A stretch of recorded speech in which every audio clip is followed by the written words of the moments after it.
ഈ ഡ്രാമയുടെ പേര് blue sky എന്നാണ്. ഈ പയ്യൻ്റെ പേര് ക്യൂ എന്നാണ്.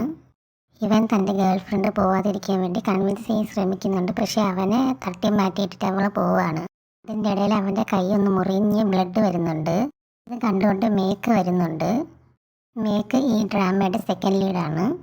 ഇതൊരു BL ഡ്രാമയാണ്. അവൻ്റെ കയ്യിൽ നിന്ന് ബ്ലഡ് വരുന്നത് കണ്ട് പെട്ടെന്ന് സ്ട്രെസ്സായിട്ട് അവൻ ഫെയിൻ്റായി വീഴുകയാണ്.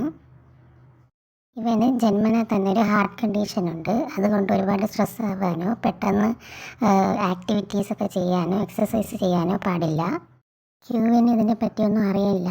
ഇവൻ പെട്ടെന്ന് ഫെയിൻ്റായി വീഴുന്നത് കണ്ടിട്ട് ക്യൂ ഒരുപാട് പേടിക്കുന്നുണ്ട്. അവൻ ഒരുപാട് പ്രാവശ്യം ഇവനെ വിളിക്കാനൊക്കെ ശ്രമിക്കുന്നുണ്ട്. പക്ഷേ ഇവ കണ്ണ് തുറക്കുന്നില്ലായിരുന്നു. മേക്കിന് ക്യൂവിന് ഒരുപാട് ഇഷ്ടമാണ്. അതുകൊണ്ട് തന്നെ അവൻ എന്തെങ്കിലും ചെറിയ പ്രശ്നം വന്നാൽ പോലും മേക്കിനത് സ്ട്രെസ്സ് താങ്ങാൻ പറ്റില്ല. അവൻ്റെ കൈ ചെറുതായിട്ടൊന്ന് മുറിഞ്ഞപ്പോൾ തന്നെ ഫെയിൻ്റായി വീഴുന്നുണ്ട്. ഇതിൽ നിന്ന് തന്നെ നമുക്ക് മനസ്സിലാക്കാൻ പറ്റും അവൻ എത്രത്തോളം സ്നേഹമാണ് ക്യൂവിൻ്റെ അടുത്തുള്ളത് എന്ന്. പക്ഷേ ക്യൂവിന് മേക്ക് ഒരു ബെസ്റ്റ് ഫ്രണ്ടായിട്ട് മാത്രമേ കാണുന്നുള്ളൂ. അവന് തിരിച്ചങ്ങോട്ടുള്ള സ്നേഹം ഇല്ല. അത് മേക്കിന് നന്നായിട്ട് അറിയാം. അവൻ എന്നെ ഒരു ഫ്രണ്ടായിട്ട് മാത്രമേ കാണുന്നുള്ളൂ എന്ന്. അതാലോചിച്ച് അവന് നല്ല വിഷമമുണ്ട്. അവൻ അങ്ങനെ റൂമിൽ റെസ്റ്റ് ചെയ്യുമ്പോൾ തന്നെ അവന് പെട്ടെന്ന് ബോധം വരുന്നുണ്ട്. എന്നാൽ അവൻ്റെ ഹാർട്ടിന് വീണ്ടും ഒരു ബുദ്ധിമുട്ട് പോലെ വരികയാണ്. അങ്ങനെ അവൻ സ്ഥിരം കഴിക്കുന്ന ടാബ്ലറ്റ് കഴിക്കാൻ വേണ്ടി പോവുകയാണ്.